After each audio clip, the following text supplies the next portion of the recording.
र यो र्यालीमा सहभागी हुनुभएका सम्पूर्ण सदस्यज्यूहरूलाई हार्दिक धन्यवाद ज्ञापन गर्न चाहन्छु।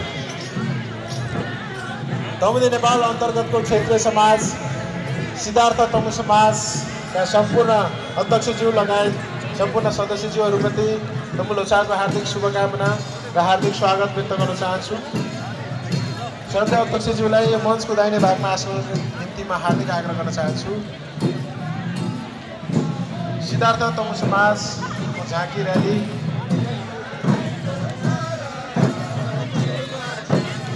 उपस्थित हुनुभएका सम्पूर्ण सदस्यज्यूहरूलाई हार्दिक आभार अध्यक्षज्यूलाई मञ्चको दाहिने भागमा हार्दिक आग्रह चाहन्छु।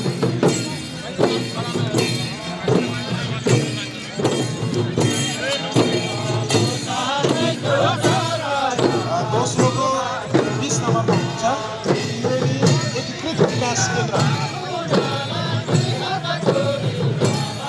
ब्यानरसहित उपस्थित हुनुभएका छन्। सम्पूर्ण उपस्थित महानुभावहरूलाई हार्दिक स्वागत सम्मान व्यक्त गर्न चाहन्छु। उहाँलाई तमु लोसारको हार्दिक शुभकामना छ। यो र्यालीमा उपस्थित हुनुभएका त्रिवेणी एकीकृत समाजका श्रद्धेय अध्यक्षज्यू तपाईँ मञ्चको दाहिने भागमा हेर आसन ग्रहण गरिदिनु निम्ति म हार्दिक आग्रह गर्न चाहन्छु। तमुदी नेपाल अन्तर्गतको क्षेत्रीय समाज पहिलो पेजको 22 नम्बरमा हुनुहुन्छ श्री तनहु तमु समाज पोखराको आगमन भएको छ।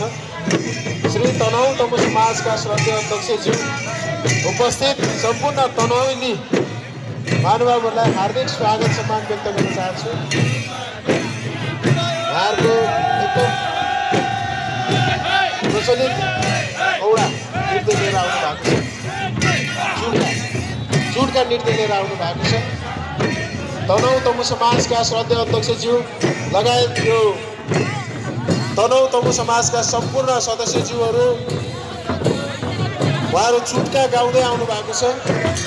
अत्यन्तै रमाइलो गर्दै आउनु भएको छ। यहाँलाई हार्दिक स्वागत छ। यहाँहरूको उपस्थितिले पक्कै पनि तमु लोसार महोत्सव 2082 भव्य रूपमा सफल हुनेमा हामीले विश्वास लिएका छौँ। तनहु तमु समाजको बाक्लो उपस्थिति रहेको छ। उहाँ चाहिँ पेसोलीसहित आउनु भएको छ।